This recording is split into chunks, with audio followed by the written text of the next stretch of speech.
A presidential run hitting a snag before it even gets going at all? Because if Jeb Bush isn't ruling out hiking taxes as part of the deal to balance the budget, GOP pollster Chris Wilson says that could rule him out for a lot of Republicans who demand he honor that.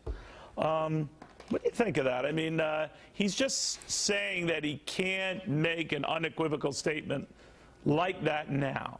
You're saying that that hurts him with whom? With pretty much all Republican primary voters. You played his dad's clip from before. You wonder if Jeb Bush saying is going to be, read my lips, yes, new taxes. What Jeb Bush has got to decide whether he wants to take positions that are in line with the Republican Party or contrary to the Republican Party. And the challenge is when you take it from Common Core to immigration to now on taxes, he continues to take positions that are contrary to most Republican primary voters. We already have a high tax party. It's called the Democratic Party, and they do a very good job at trying to push taxes every step of the way, and they do a very good job of promising not to raise taxes.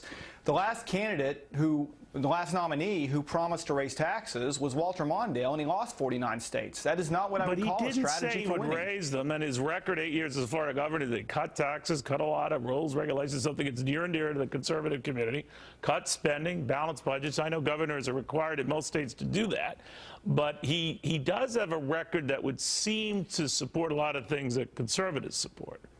He does, and from that standpoint, I would suggest that he would be better off running on his record than he would taking stands that are contrary to that record. And whenever you come out and say, I will not take a stand or not promise not to raise taxes, then that causes Republican primary voters to hear that he wants to raise taxes. And it's a very simple stand to take. It's why most Republicans who run for president and run for higher office agree to sign the Norquist American Tax Reform Pledge to not raise taxes. It is one that Republicans hold near and dear to their heart, and it is one that is very difficult to win a primary. I can tell you as a pollster, if you take a stand where you refuse to say you won't raise taxes. And that's what Bush is doing here. And it's the wrong approach strategically, no matter how you look at it, and no matter what his record in the past may have been. No, it's an interesting point because others in the conservative community have expressed that view. Do you think it hurts him more, though, in Iowa than it does in a more, I don't want to call it a purple state, but a state like New Hampshire, for example? Well, you know, the funny thing is taxes really is one of the strongest issues in New Hampshire, but I would say yes, even so in Iowa. Iowa tends to be more of a social issue voting state. Witness Rick Santorum winning it 4 years ago. Good point. But from a standpoint of caring about taxes, it's really one that hits all four parts of the Republican Party.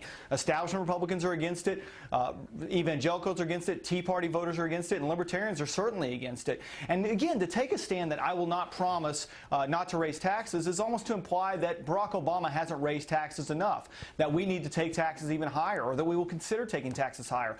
And most, if not all, Republicans and most Americans believe that today we're taxed too much. Americans still believe, like Ronald Reagan said, government is too big and government spends too much. Chris Wilson, thank you.